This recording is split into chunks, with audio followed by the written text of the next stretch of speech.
Hey there! Welcome to Eureka Math, and this is going to be Module 1, Lesson 1. You can just kind of see right up here what we're looking at. Over the course of this school year, one of the things that you can think about when we're doing math is what is here on the screen or on your paper. 5.1. 5 means that it's 5th grade math. 1 is telling you that it's Module 1, so you're going to see that on all of these until we move to Module 2, and then the lesson number. When we look at this one has a lot to do with place values. And what's happening when you multiply something by 10 or you multiply something by 100 in comparison to what happens when you divide, which is the opposite of multiplying. So you've probably seen when you were multiplying, so for example 2 times 6, 2 times 6 is the same as adding 6 to itself 2 times. 6 times 3 means you're adding it to itself 3 times, which is repeated addition. So when we do repeated addition, so if we have 6 plus 6 plus 6, you can think about it this way and go, okay, so these come together and that they're 12. We still have to add 6 more. And I know 6 and 2 is 8. Bring down the 1. Okay, so our number was repeatedly added to itself, and it got us 18. Now let's do the opposite of that. We're going to go backwards, and we're going to say 18 divided by 3. Or you can say, take the other number and say 18 divided by 6. So if we take the 18 divided by 6, here's what it's going to look like. 18 divided by, and sometimes I'll go 18, I'll make that and go divided by 6. Now we know, because we did it up here, that we can take it away 3 times. So let's do that. So I'm going to make little hatch marks up here. I'm going to take 6 away, and it's 2. And then we know that what's left, we bring down that 1. Now let's do it again. Take 6 away, and you got 6 left. And I know I can take 6 away again, and that's a 0. So we did it 1, 2, 3 times. Or you did hatch marks up here. You did it 3 times. Or you can think about it just in terms of what you know in terms of multiplication. And go, I know that 3 times 6 is 18, and take it away. So these are the opposite of each other. Either you're repeatedly adding it or you're repeatedly subtracting it. So when we look at this one right here, what we have here is we're starting with the number 4,000, I was looking at that as a comma. 4 and 582 thousandths, because the 2 is in the thousandths place. So when you move it to a number line chart, or a place value chart, 4.582. And if you say, okay, I have $4, now I'm going to say I've got 10 times that. So if I have 10 sets of 4, I'm going to repeatedly add 4 to itself 10 times. And what happens? 1 times 4 is 4, and then the 0 just comes on the end. So you end up with 40. So these place values right here are not labeled. If you look in your planner book that we gave you this week, there is a place value chart that has more detail. It looks different than this, but it lets you know what order they go in. That after the decimal is the ones place, then the tens, then the hundreds, and it keeps getting a little bit bigger. When you look up here, here's a 1. Here's with a 0 on it, so it's an added place value. 2 more zeros. 2 added place values to that 1, and so on. So if I multiply 1 times 1,000, you can see that the digit number 1 is going to move 1, 2, 3 places, which also corresponds to how many zeros are in 1,000? There's 3 of them. Then the other direction, if I divide 1 by 10 and I take 1 and I make it into 10 smaller pieces, it becomes 1/10. So if I divide 1 by 10, it becomes 1/10 of what it once was. And so there's 1 0 here, so it has moved to the right one time. It's lost one place value. If I divide it by 100, that's if I want it to lose 2 place values, and 1,000 will be 3 place values. All right, so let's take a look at what we've got going here. So they've done the first one for us, and it's saying times 10.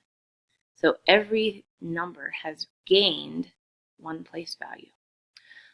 So on this one right here, we're going to put these numbers in. Here's a 7, 2, 8 is in the hundredths place, 1 is in the thousandths place. So therefore, this is 7 and 281 thousandths. And we're saying that we're going to multiply by 100. So 7 times 100 becomes 700. So it moves 2 place values.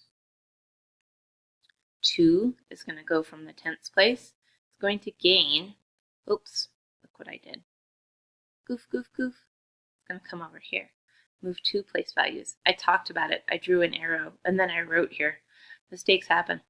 So the 2 is going to move not to this one, but to this one. 2 place values. The 8, same thing. 2 place values it will gain. And then the 1, same thing. So this becomes, if you multiply it by 100, 728 and 1/10. And something similar is going to happen with this one. This is going to become, if we have 9 and 254 thousandths, because this is the tenths place, this is the hundredths, this is the thousandths. So the 9 is getting multiplied by 1,000. So it's going to gain 3 place values. You can count your zeros. Go, how many place values is that going to gain? So here's 1, 2, 3 place values. Your 9 will end up here. 3 place values. 1, 2, 3 place values. It gained 1, 2, 3 place values. It's going to land right here. Another way to look at it is these stay in order. It's like the 9 gained 3 place values, but everybody else is just along for the ride. So if it's 9, 2, 5, 4, it stays 9, 2, 5, 4. So if you move the first one, because it's gaining the place values and then everybody just along for the ride, that can be an easier way to think about it. So 9 and 254 thousandths became 9,000 because we multiplied by 1,000. Kind of repeating itself, isn't it? So now we're going to take a look at going the opposite direction because we're dividing this time. So it's the same kind of idea, just goes the other direction. So 2, instead of gaining place values when you multiply it by 10, you divide it by 10 and it loses a place value. So 2 goes to 2/10, and then it was 246, it's still 246. Now it is 246 thousandths because the 6 lands in the thousandths place. Now let's do it again, but this time it's losing 2 place values. That's all. 6, 7, 8. So let's look at actually let's go and do this one. 8 is on the right side and that's the direction we're moving. So it's going to lose 2 place values. 1, 2, so the 8 will land here.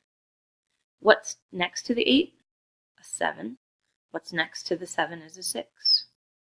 And then when you read it out loud, 6 and 78 hundredths. So that can be a good start, is going through and making your labels along there for your place values. So what happens? 678 when it's divided by 100, it becomes 6 and 78 hundredths. All right, so your homework for tonight, what I'm going to ask you to do is this problem right here. It's a word problem. When you go to do a homework on these, what you want to do is hit pause so that way the screen stays up. So the researchers counted 8,912 monarch butterflies on one branch of a tree at a site in Mexico. They estimated, they did an educated guess, that the total number of butterflies at the site was actually 1,000 times as large. So it means 1,000 times more than what they counted. Because you can't count every butterfly, right? Too much. About how many butterflies were in the site in all. Explain your thinking and include a statement of the solution. So if we were going to write it out like the other ones where it's going to be 8,912 times 1,000 is equal to what? So that matches what these ones were like up here, right here. So instead of the 8,000, this one's just 67. This one is, instead of multiplying by 100, it's multiplying by, dividing. So yeah, those ones are divide. This one's multiply, going back to the first three we did. So you want to think about, and I'm going to give you in class, you should have it with you, a copy of this kind of a place value chart so that you can just use it. Okay? All right, so bring a piece of paper with you showing what your answer is and how you got it. Thanks.